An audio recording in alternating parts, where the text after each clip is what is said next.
During the 60s, it was discovered that many bacteria developed resistance to an antibiotic, not in the standard way through a mutation in the bacterial genome, but by the import of an otherwise extraneous piece of DNA called a plasmid. Plasmids are small loops of DNA that live within bacteria and are replicated and passed on, along with the rest of the bacterial genome during cell division.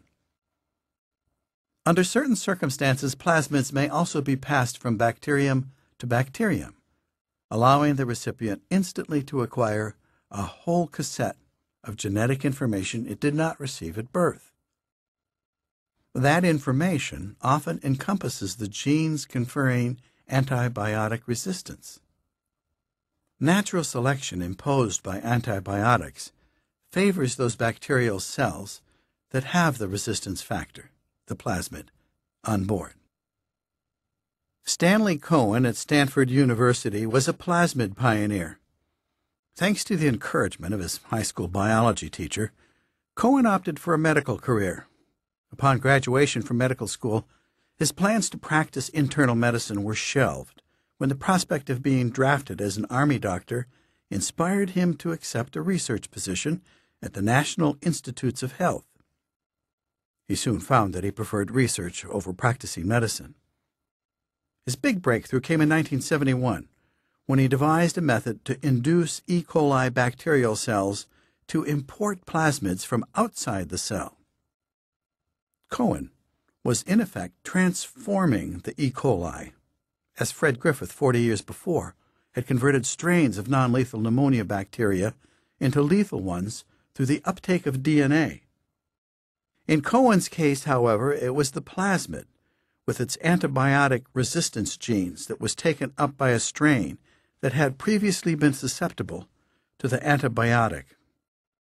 The strain would remain resistant to the antibiotic over subsequent generations, with copies of the plasmid DNA passed along intact during every cell division. By the early 70s, all the ingredients to make recombinant DNA were in place.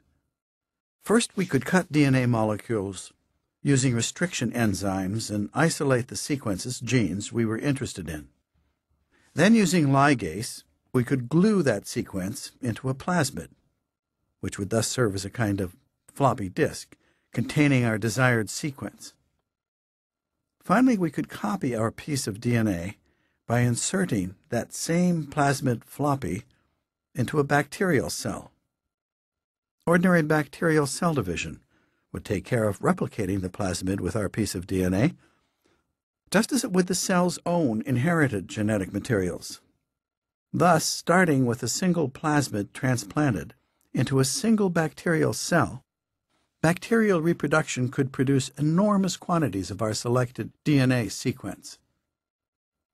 As we let that cell reproduce and reproduce, ultimately to grow into a vast bacterial colony consisting of billions of bacteria, we would be simultaneously creating billions of copies of our piece of DNA.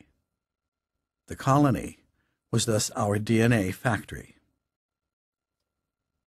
The three components, cutting, pasting, and copying, came together in November 1972 in Honolulu. The occasion was a conference on plasmids. Herb Boyer, a newly tenured young professor at the University of California, San Francisco, was there, and not surprisingly, so was Stanley Cohen, first among plasmid pioneers. Boyer, like Cohen, was an East Coast boy.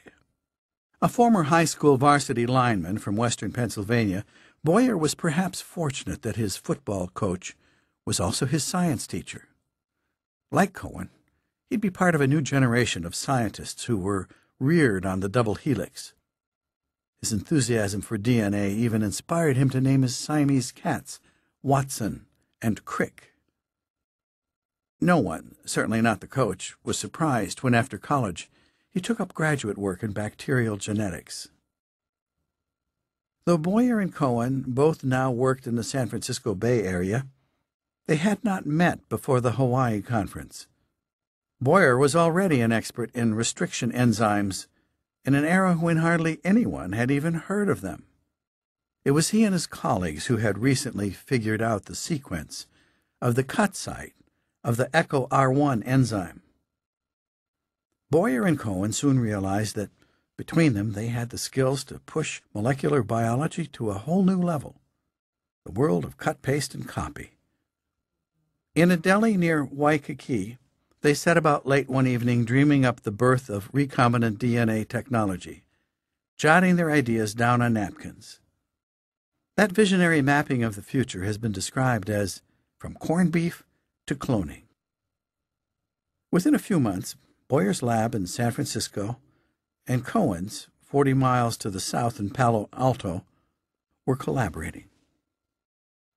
Naturally, Boyer's carried out the restriction enzyme work, and Cohen's the plasmid procedures. Fortuitously, a technician in Cohen's lab, Annie Chang, lived in San Francisco and was able to ferry the precious cargo of experiments in progress between the two sites. The first experiment intended to make a hybrid recombinant of two different plasmids, each of which was known to confer resistance to a particular antibiotic. On one plasmid there was a gene, a stretch of DNA for resistance to tetracycline, and on the other a gene for resistance to kanamycin. Initially, as we might expect, bacteria carrying the first type of plasmid were killed by kanamycin, while those with the second were killed by tetracycline. The goal was to make a single superplasmid that would confer resistance to both. First, the two types of unaltered plasmid were snipped with restriction enzymes. Next, the plasmids were mixed in the same test tube and ligase added to prompt the snipped ends to glue themselves together. For some molecules in the mix, the ligase would merely cause a snipped plasmid to make itself whole again. The two ends of the same plasmid would have been glued together. Sometimes, however, the ligase would cause a snipped plasmid to incorporate pieces of DNA from the other type of plasmid, thus yielding the desired hybrid.